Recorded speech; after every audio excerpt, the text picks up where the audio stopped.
Ketika kamu bernikah, lalu bersyahadat kamu,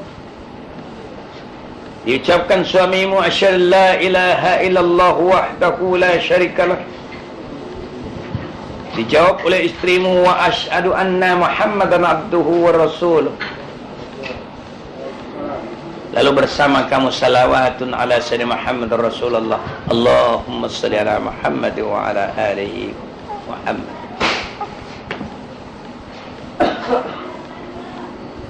Di hari itu kamu berkata kepada istrimu, wahai istriku, ya Allah, pada hari ini aku reda Fulan binti Fulan sebagai istriku. Atau wahai istriku, aku reda kepadamu sebagai istriku. Coba numpangin jalan dikit, istri ini. Ya. Naik lagi. Sudah adik. Waalaikumsalam. Ya. Di hari itu kamu telah berbaiat. Allahumma shalli. Dan kamu berkata, aku reda bahwa Fulan bin Fulan itu sebagai istriku, dan aku reda memberikan nafkahku sebagai nafkahku kepadanya, dan aku reda memberikan nasihat kepadamu, dan aku reda bertanggung jawab di hadapan Allah sekiranya aku tidak memberikan peringatan kepada kamu.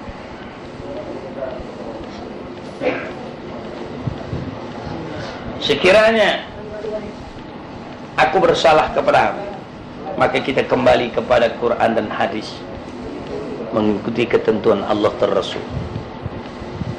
Dan istri berkata, wahai suamiku, aku reda engkau sebagai pemimpin,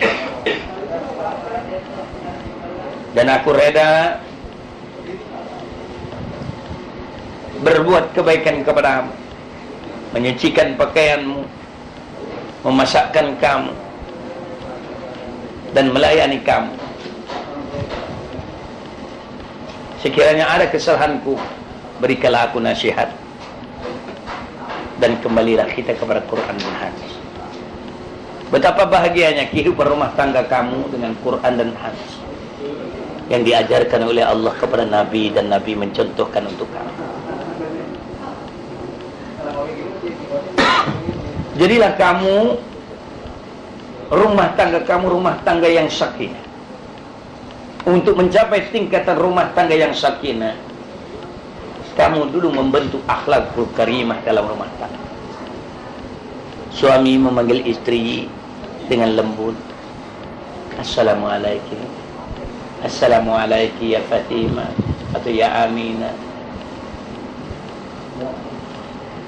atau ya Ummu Khaybar, ya atau Ummu Salama. Istri jawab dengan lembut, Waalaikumsalam ya abang. Betapa cantiknya kehidupan doa dan doa dalam rumah tangga.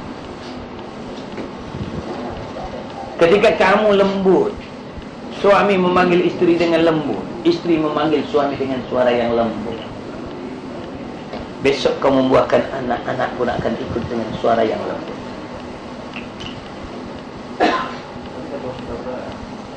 Dari suku Batak yang kawin, istri kamu berbangsa Batak, kamu berbangsa Sunda. Kamu memanggil anak dengan lembut, tapi istri kamu memanggil anak dengan suara yang keras. Anaknya akan ikut pula ibunya dengan suara yang lantang dan keras, dikarenakan hari-hari ibunya suara keras, sekalipun suaminya yang lembut. Fir'aun la'natullah mengambil anak angkat Musa alaihissalatu wassalam, tapi istrinya lembut, dapat membuahkan anak yang lembut berakhlak tinggi. Nabi Nuh alaihissalatu wassalam seorang nabi, tapi punya istri yang akhlaknya tidak ada, membuahkan anak yang tidak berakhlak. Maka dia berjuang berdakwah gagal karena istrinya tidak berakhlak, anaknya juga tidak berakhlak. Walaupun suami seorang nabi, maka ribuan tahun berdakwah hanya 81 orang yang ikut serta. dikarenakan seorang istri yang tidak.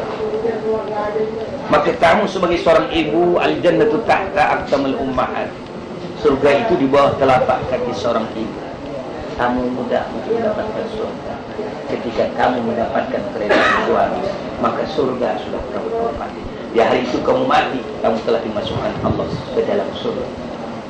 Tapi suamimu berbuat kebaikan terus, mati di hari itu, belum tentu dia masuk surga. Tetapi kamu dijamin sudah surga tempat. Paham ya? Maka beruntungnya seorang perempuan yang mempunyai suami. Maka sunnahnya perempuan yang punya suami itu untuk mendapatkan surga yang sangat mudah. Tetapi seorang perempuan dapat membuatkan rumah tangga negaranya kacau balau. Morat-marit, kehancuran moralitas dan akhlak dikarenakan di dalam negara yang kecil seorang istri ingin memandu negaranya sehingga terjadi perpecahan dalam rumah tangga. Inilah negara yang kiamat. Karena ketika istri mencampuri urusan dalam rumah tangga, istri adalah wakil. Wakil bukan mencampuri, tetapi ikut apa yang dikarenakan oleh pemimpinnya. Seorang istri yang masam di rumah tangganya, ketika suaminya pulang, suaminya tadi yang dalam kegembiraan, hatinya hancur. Neraka jahanam telah hidup, hati telah membara, pikiran kacau, istri masam muka. Di situ kamu telah mendirikan bukan mahligai surga, baiti jannati, bukan rumahku adalah surgaku, tapi rumahku neraka. Yang membuat kekacauan dalam rumah tangga seorang istri, yang membuat kebaikan juga seorang istri. Ketika istri rusing pikiran, tetapi dia takut kepada Allah, datang suaminya, dia tersenyum, bahagia dalam rumah tangga. Karena ditutupi apa yang ada dengan tutupi dengan perasaan, maka rumah tangga yang tadi akan muncul neraka kembali menjadi surga. Anak-anak kamu lari dari rumah tangga dikarenakan kamu yang tidak punya akhlak. Karena kamu marah dengan suamimu, suamimu pun juga bertengkar di hadapan anak. Ini bukan suatu rumah tangga yang baik. Kalau kamu masih boleh sabar, tapi ketika tidak ada sabar, terjadi perpisahan antara kamu. Jadi anak menjadi tujuan kemana? Anak akan menjadi susah. Maka ini yang patut kamu perhatikan dalam satu struktur rumah tangga. Lalu kau tanya, rumah tangga kamu mau dijadikan rumah tangga mukmin atau rumah tangga nasional? Satu negara yang kecil kamu punya itu sendiri saja belum punya ajas kehidupan. Negara kamu yang kecil, apakah akan kau jadikan negara yang selamat, Islam atau nasional atau feodal yang mengumpulkan harta saja? Makanya kalian menentukan. Sekarang kita hidup, kita berajaskan Quran dan hadis. Mari kita sama-sama kita bilang bagaimana kehidupan Rasulullah dengan Fatimah ini, dengan Khadijatul Kubra. Bagaimana kehidupan Ali dan Fatimah Zuhra. Walaupun dia miskin tapi dia bahagia.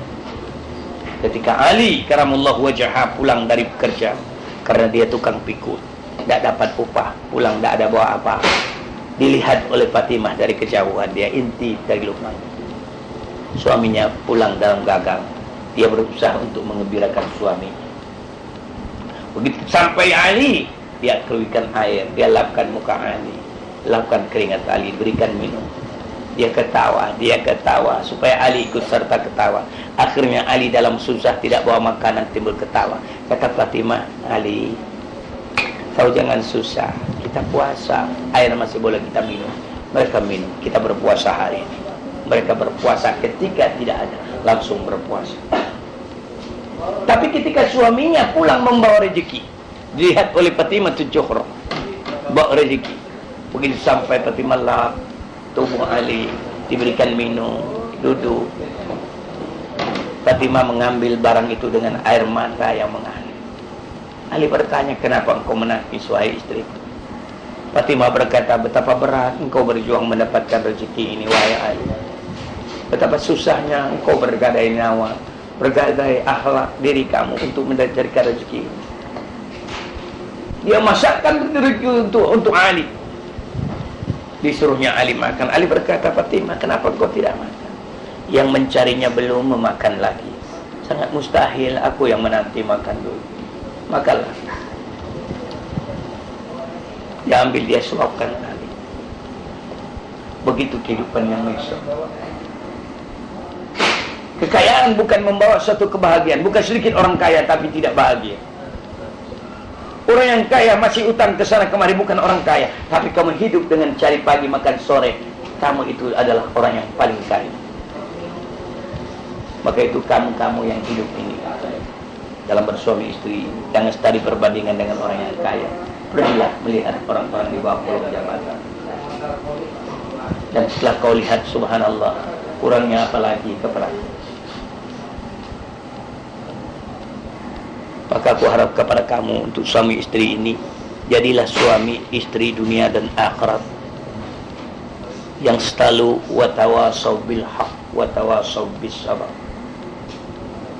Berikan peringatan yang baik itu juga dengan sabar, dengan redha. Kebenaran datang kepada kamu, sabar kau menerima ujian, nasihat.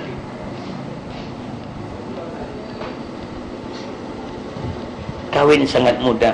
Anjing juga kawin, tetapi dia tidak membina akhlak. Tapi manusia kawin, dia bina akhlak. Punya anak gampang. Binatang itu punya anak, dia juga punya nafsu seperti kamu. Makan, cari makan, tidur senda gurau dengan betinanya. Enjoy, dapat anak. Tetapi membahagiakan, memberikan perlindungan, memberikan pengarahan, memberikan jalan yang baik, itu yang penting. Allah ejek kamu yang banyak anak. Alhaqumut takatsur. Apa yang kau banggakan dengan harta kamu? Anak kamu yang banyak. Hatta zultumul maqabir. Ketika kamu masuk dalam kubur tidak punya apa.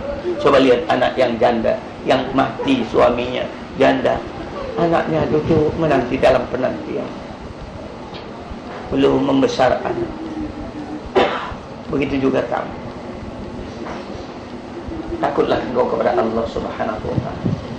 Kiranya kamu telah berdosa kepada suami. Yang cemburu itu sepatutnya suami, bukan istri. Karena suami itu wakil Allah dalam dunia. Bukan kamu sebagai seorang istri yang cemburu, tapi suamimu. Kau rebut hak Allah itu, maka Allah murka kepada kamu.